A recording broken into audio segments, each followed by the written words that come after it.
Bah là, mon gars, c'est pas compliqué, il y en avait un derrière, quoi. Bah ouais, il est dessus. Celui-là, il a pris.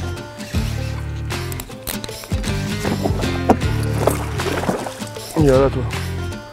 Il est coucou. Ah ouais. Ok.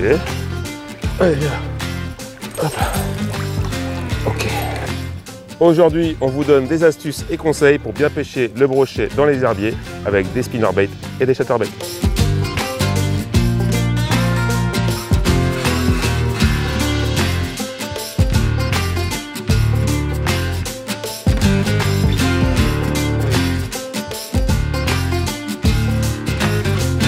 Alors, tout d'abord, je vous parle de l'équipement et notamment de l'ensemble que je vais utiliser aujourd'hui. Alors, je le rappelle, on va pêcher en flot de tube sur un petit milieu, donc une eau close. Donc, ça peut être différent si on pêche des grands milieux en bateau ou du bord. Là, aujourd'hui, j'ai opté pour une canne de 2,18 m. Elle peut être, donc c'est l'idéal pour pêcher en flot de tube. Elle peut être bien évidemment plus longue quand on pêche des grands milieux, donc jusqu'à 2,30 m, 2,40 m. Maintenant, il n'est pas nécessaire de prendre plus, puisqu'on le rappelle, on va pêcher des postes avec précision. Il va être nécessaire de faire des lancers courts et de pêcher à courte portée. Donc aucun intérêt d'aller allonger la canne, et 2,18 m c'est très bien pour du flot de tube, 2,30 m grand maximum pour pêcher en bateau. Pour l'action, je le rappelle, les spinners et chatterbaits sont des leurres qui tractent énormément, donc qui vibrent et tirent dans la canne. Donc il est bon d'avoir une action régulière fast. L'intérêt étant d'amortir ces vibrations lors de la récupération et donc de soulager le bras. La puissance, on va l'adapter au poids des leurres que l'on utilise. Donc là aujourd'hui, je suis dans un petit milieu, je ne vais pas utiliser de leurres excédant les 20 grammes, 25 grammes. Et donc j'ai choisi une canne de 14,42. Pourquoi un peu plus puissante? Puisque tout simplement dans les herbiers, si je trouve des herbiers un peu denses, il va être intéressant d'avoir une canne assez forte pour pouvoir extraire les poissons en force des obstacles. Comme vous le voyez, j'ai opté pour une canne casting.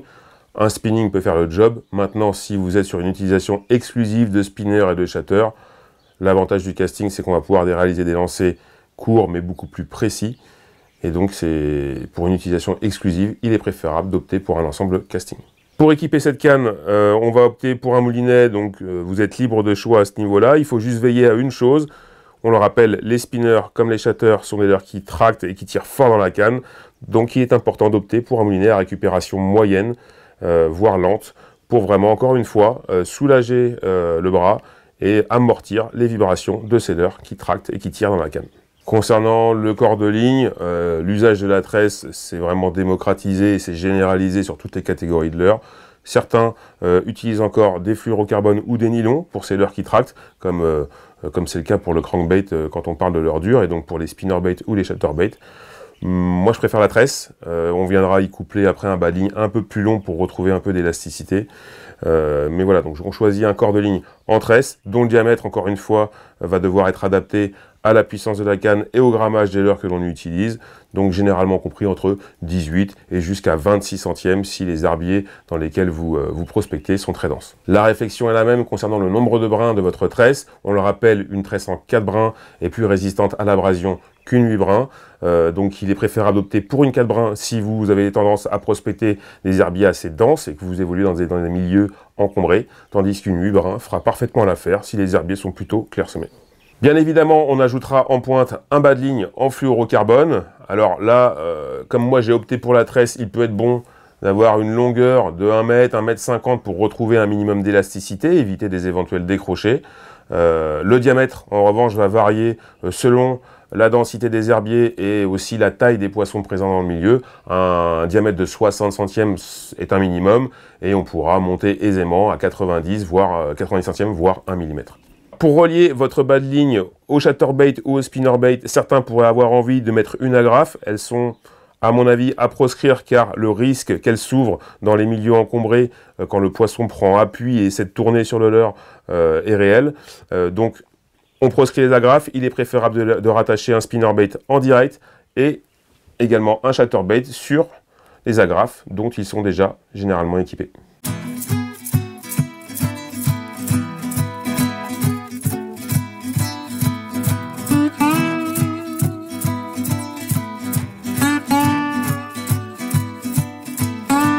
baptized in the fountain of youth. I was scrutinized. Oh, j'ai loupé complètement. Voilà le problème de ferrer à proximité. Wow. Going on around here are reflections. Looking back in the mirror, did I mention I was loosing the tooth? I got to move on. C'est pas possible. Bon, on gagne pas à tous les coups, mais on aime ça à la pêche, quoi. Bon. J'ai pas de chance, il tape 2 fois au niveau du flot de tube, donc c'est très dur à ferrer. Hein, mais... En plus, il vient dans mon sens, donc il vient pousser le spinner, il crée un mou dans la bannière, donc c'est très difficile à ferrer. C'est pas grave, il y en aura d'autres. Poisson!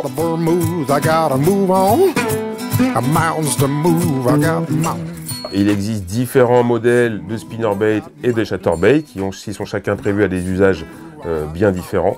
On va trouver des chatterbait, donc le chatterbait classique, donc muni d'une palette généralement hexagonale, avec une tête plombée articulée, muni d'un hameçon avec la pointe dégagée.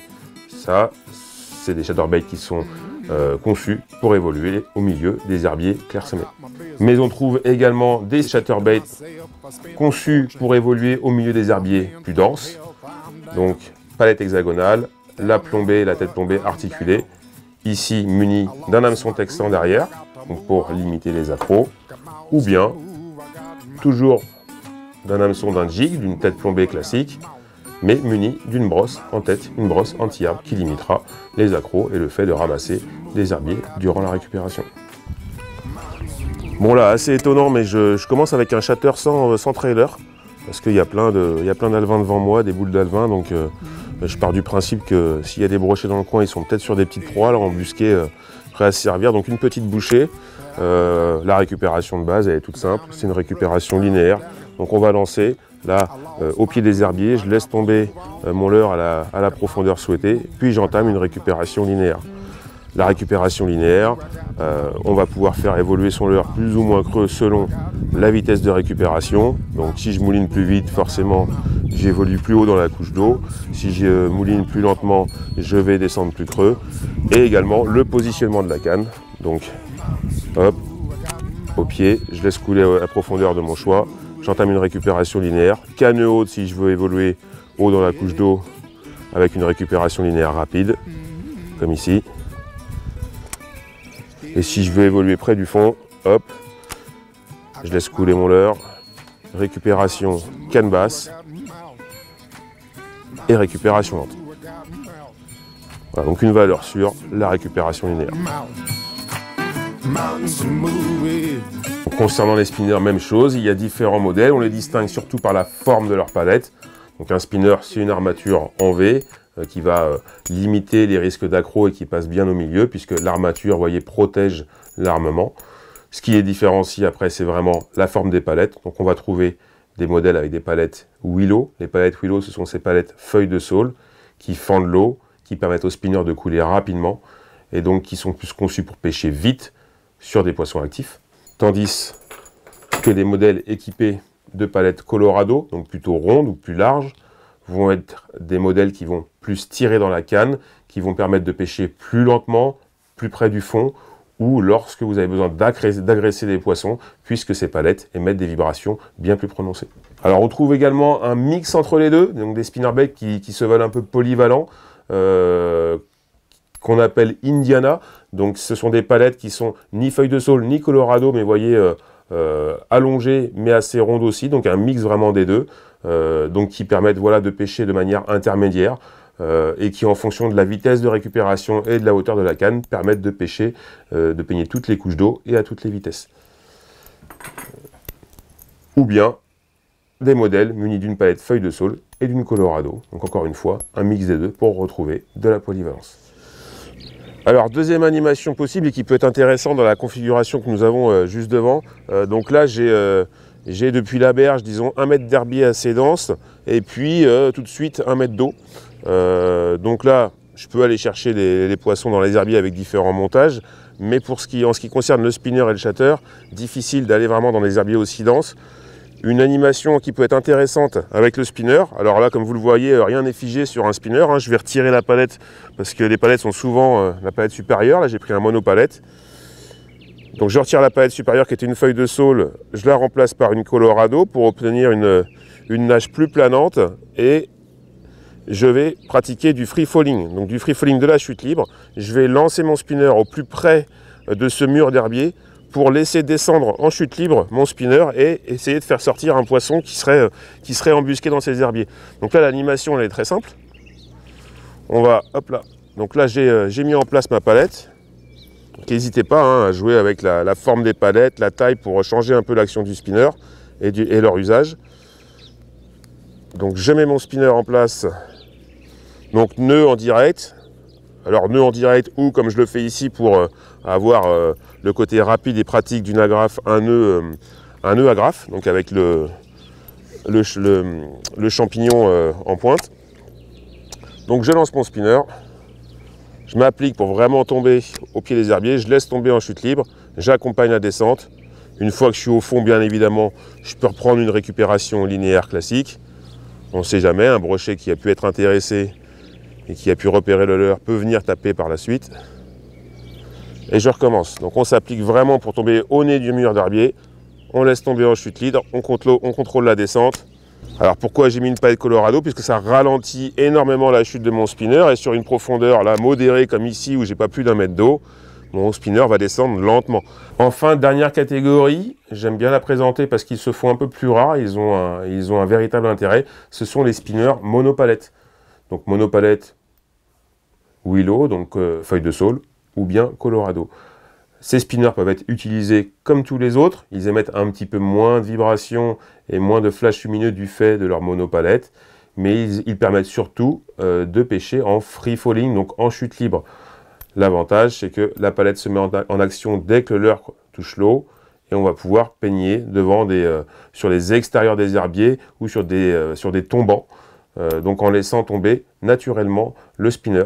Donc un modèle équipé d'une palette Colorado pour une chute un peu planante, un modèle équipé d'une palette Willow pour une chute un peu plus rapide et pour pêcher des poissons plus agressifs, plus actifs.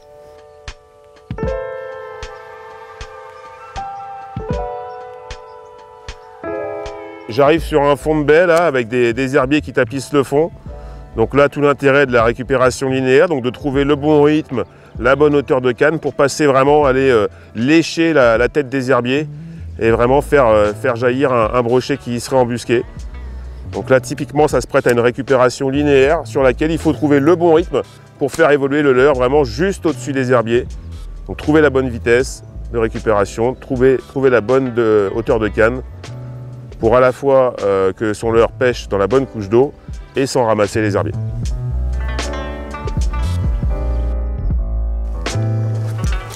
Ouais, ce coup-ci c'est pris.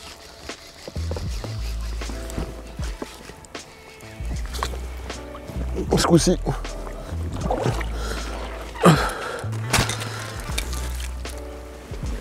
Allez.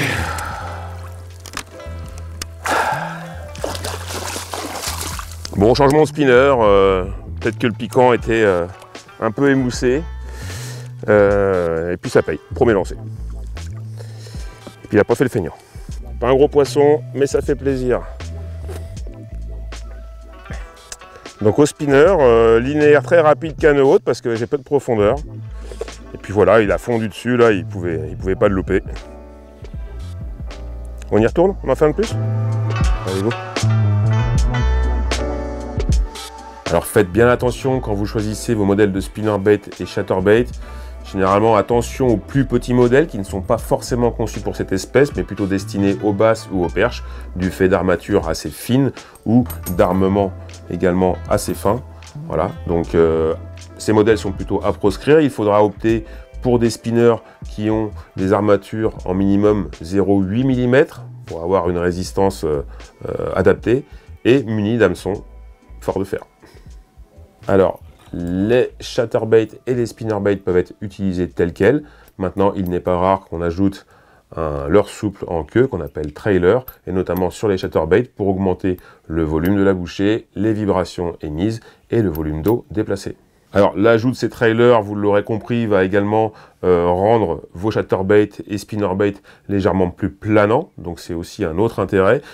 On peut choisir n'importe quelle forme de leurre souple.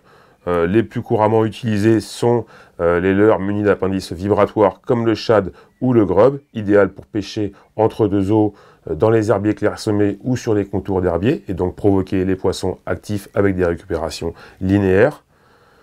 Pour des pêches plus difficiles, on pourra tout à fait équiper le chatter ou le spinner d'un leurre de type finesse shad. Pas de vibrations supplémentaires, la queue prendra vie grâce aux vibrations du leurre. Et enfin, pour prospecter plus près du fond, dans les trouées d'herbiers notamment, l'écrevisse qui viendra parfaitement compléter l'armement d'un chatterbait. Alors, quand on a bien pris soin de peigner les contours d'un champ d'herbier ou le dessus avec des spinnerbaits ou des chatterbaits, voilà, que l'extérieur de ces herbiers n'ont rien donné, on peut aller chercher un peu plus au cœur avec une animation en dents de scie notamment. Alors ça peut se réaliser aussi sur des grandes profondeurs quand le fond est tapis d'herbier. Là j'ai très peu de profondeur, donc j'ai mis une écrevisse assez large donc qui va porter sur l'eau pour avoir un effet planant. Et puis j'ai opté, parce qu'on reste quand même sur des herbiers qui sont malgré tout, il y a quelques trouées mais assez denses, j'ai opté pour un modèle avec un hameçon texan et j'ai pris soin de bien repiquer la pointe dans le dos de l'écrevisse. Là l'idée c'est de lancer, laisser couler mon leurre et de réaliser des petites tractions, donc une animation en dents de scie sur le fond. Attention à la descente, on garde bien contact avec la bannière, on ne la détend pas complètement pour pouvoir réagir en cas de touche. Voilà, ça passe. Les herbiers ont beau être denses, je passe parfaitement au milieu. À la traction, mon chatter va vibrer, émettre des vibrations, se faire repérer. À la descente, le trailer va le faire planer, mais les pattes de mon écrevisse se mettent en action également. Donc voilà, le leurre pêche à la traction comme à la descente. C'est un montage et une animation qui est très intéressante. En toute logique, on va adapter la taille des trailers à l'armement du chatter ou du spinner. Donc sur un petit chatter comme ici, un trailer de 4 pouces conviendra parfaitement. Tandis que, évidemment, si je veux ajouter un trailer sur ce type de spinner, un 5 ou un 6 pouces sera plus adapté. Parlons rapidement de la couleur, encore une fois des règles générales et pas de vérité absolue. On préférera toujours des coloris imitatifs et naturels pour pêcher des eaux claires ou des poissons difficiles, tandis que des coloris flashy seront plus adaptés en eau piquée ou bien même en eau claire quand il s'agit d'agresser les poissons pour les faire réagir. Enfin, on associe généralement la couleur du trailer à la couleur du chatterbait ou du spinnerbait qui le précède. Maintenant, encore une fois, il n'y a pas de vérité absolue et vous pouvez tenter toute combinaison selon les conditions du jour et l'humeur des poissons. Ouais.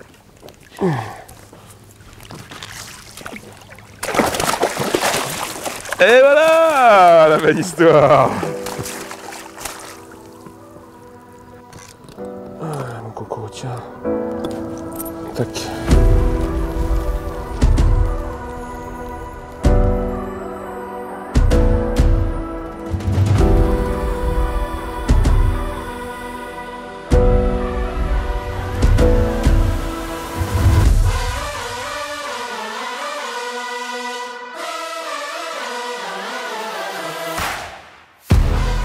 Donc là, quand les herbiers deviennent trop denses et que la récupération linéaire vous semble plus adaptée, ou du moins que vous avez du mal à passer avec vos leurres, une autre solution qui est possible, c'est la pêche en buzzing. Alors pour ça, il vous faut un spinner qui a plusieurs palettes. La première va vous servir à créer des perturbations juste sous la surface, donc en surface. Et la deuxième va continuer à tourner et à émettre des flashs lumineux sous l'eau. Donc là, très important, comme on voit que les herbiers sont très denses, j'ai très peu d'espace pour pêcher sans ramasser d'herbier. Donc on va lancer, tout de suite mettre sa main sur le moulinet et dès que le leurre entre en contact avec l'eau, on entame la récupération pour le mettre en action et éviter de ramasser les herbiers.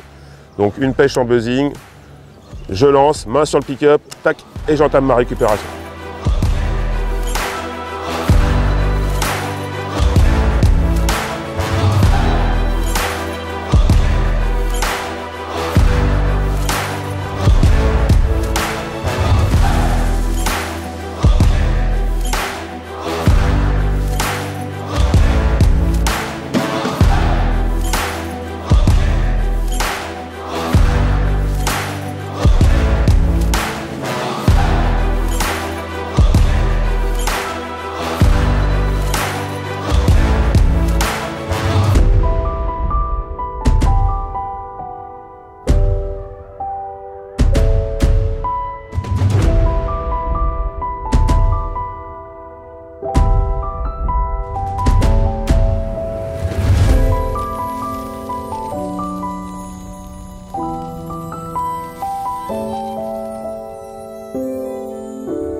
Alors petit rappel, les équipements indispensables qui m'accompagnent toujours lors d'une session de pêche.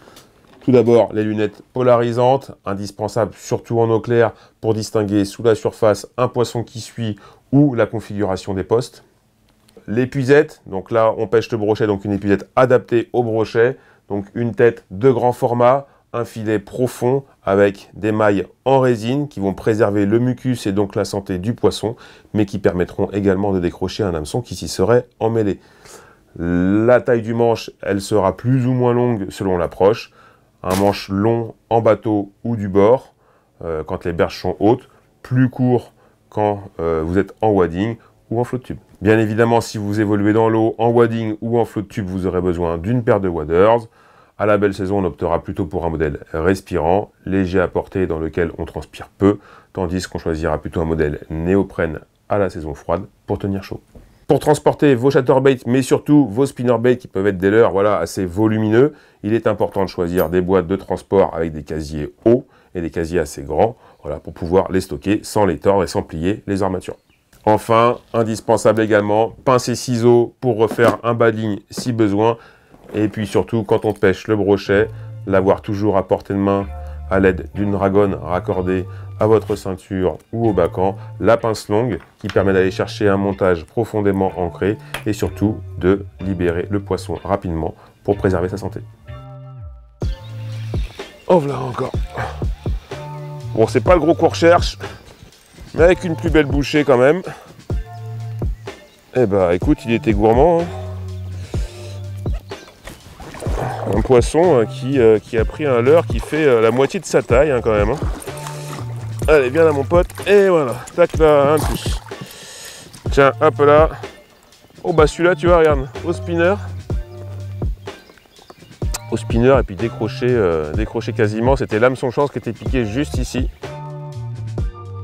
Quelques astuces et conseils avant de vous quitter. Tout d'abord, pensez toujours à retirer après la session les trailers qui sont chargés de sel, des armements, des chatters ou des spinners pour éviter que la ruine apparaisse. Quand vos spinners ne sont pas noués comme ici, pensez bien à ajouter soit un anneau silicone, soit un petit morceau de gaine thermo que vous chauffez au briquet. L'intérêt étant de bloquer la graffe dans la boucle pour ne pas qu'elle ne glisse sur le haut de l'armature et qu'elle ouvre l'armature ou la torde lors des combats. Pensez à ajouter un hameçon chance si les poissons réalisent des touches fines que vous n'arrivez pas à concrétiser. Pensez à vérifier l'intégrité de l'armature des spinners et notamment à vérifier si elles sont toujours dans le bon axe et pas tordues après un accro ou un combat et redressez-les si besoin pour assurer une qualité de nage. Afin de préserver les trailers du déchirement, vous pouvez également couper des petits carrés de cartes de fidélité et les enfiler sur la hampe de l'hameçon avant de mettre un point de colle.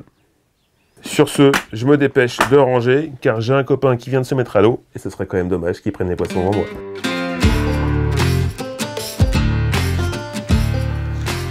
Bon, clairement, c'était la journée du spinner.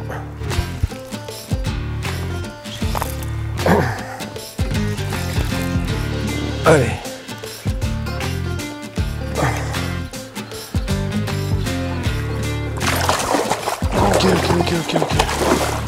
Ok.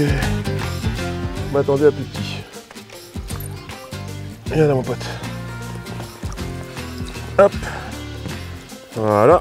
Bon, clairement, entre chatterbait et spinnerbait, aujourd'hui il fallait choisir spinnerbait. Ça peut être différent parfois, donc n'oubliez pas de tester les deux. Nous, on vous laisse mettre ça en application au bord de l'eau. Et puis, on se dit à la prochaine pour un prochain tuto. Allez, salut mon pote. Yes.